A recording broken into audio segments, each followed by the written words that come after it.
ओडिशा के दूर दराज के आदिवासी इलाकों में कनेक्टिविटी की दिक्कत तो है ही, इसके अलावा आदिवासी समुदाय के लोग कुछ प्रक्रियाओं में शामिल होने से हिचकिचाते भी हैं।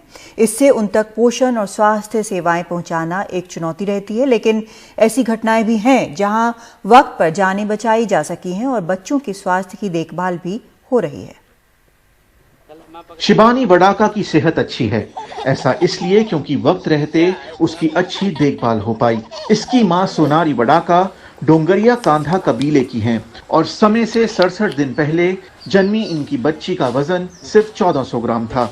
शिबानी की हालत बहुत नाजुक थी, लिहाजा उसकी खास देखभाल की जरूरत थी। इसके लिए उनके माँ बाप को राजी करने में बड़ी मेहनत लगी। आदिवासियों में से पहले किसी ने भी अपने बच्चों को पोषण पूर्णवास केंद्र नहीं भेजा था, लेकिन काफी मिन्नतों के बाद बच्ची के माँ बाप उसे रायगढ़ के एनआरसी में दाखिल करने पर राजी हो गए। सोनारी की बेटी डोंगरिया कबीले की पहली बच्ची है जिसका एनआरसी में इलाज हुआ है। वहां रहकर बच्ची का वजन बढ़ा और उसमें चुस्ती फुर्ती भी आई। आशा कर्मी, आंगनवाड़ी की महिला और साउथ ओडिशा वॉलंटरी एक्शन की महिला ने मुझे बच्ची को भर्ती कराने पर राजी करवा लिया।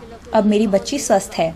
अब मैं गांव में दूसरे लोगों को सलाह देती हूं कि अपने बच्चे एनआरसी ले जाएं। हालांकि इस प्राचीन कबीले के छोटे बच्चों में कुपोषण के मामले मिलते हैं, लेकिन अब तक ये समुदाय अपने बच्चों को पोषण पूर्णवास केंद्रों में भेजने से बचता रहा। बाहरी दुनिया से वैसे भी इनका बहुत कम लेना देना है। इनका गांव खजूरी एक पहाड़ी पर है जो रायगढ़ जिले के बीशम कटक ब्लॉक की कुरली पंचायत में आता है। यहाँ ठीक सड़कें नहीं हैं।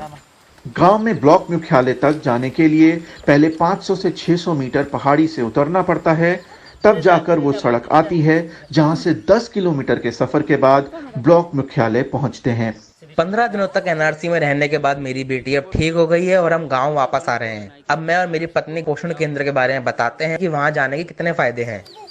ये परिवार एक मिसाल है कि कैसे ओडिशा के दूर दराज गाँव में सबसे पिछड़े और आदिवासी समुदायों तक स्वास्थ्य और पोषण कार्यक्रम पहुंच रहा है और कैसे एक परिवार के पोषण केंद्र आने से दूसरों के लिए दरवाजे खुल जाते हैं।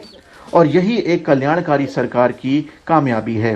सरकार और सहकर्मियों के साथ मिलकर ओडिशा में यूनिसेफ ने एनआरसीएस और आंगनवाड़ी के कर्मचारियों को प्रशिक्षित किया और बाल कुपोषण को कम करने के लिए एनआरसीएस की सेवाओं की तलाश के लिए आदिवासी परिवारों की काउंसलिंग का समर्थन किया। सोनारी नियमित रूप से सभी सेवाओं का लाभ उठाती हैं और दूसरों को भी इससे जोड़ने की उम्मीद रखती हैं।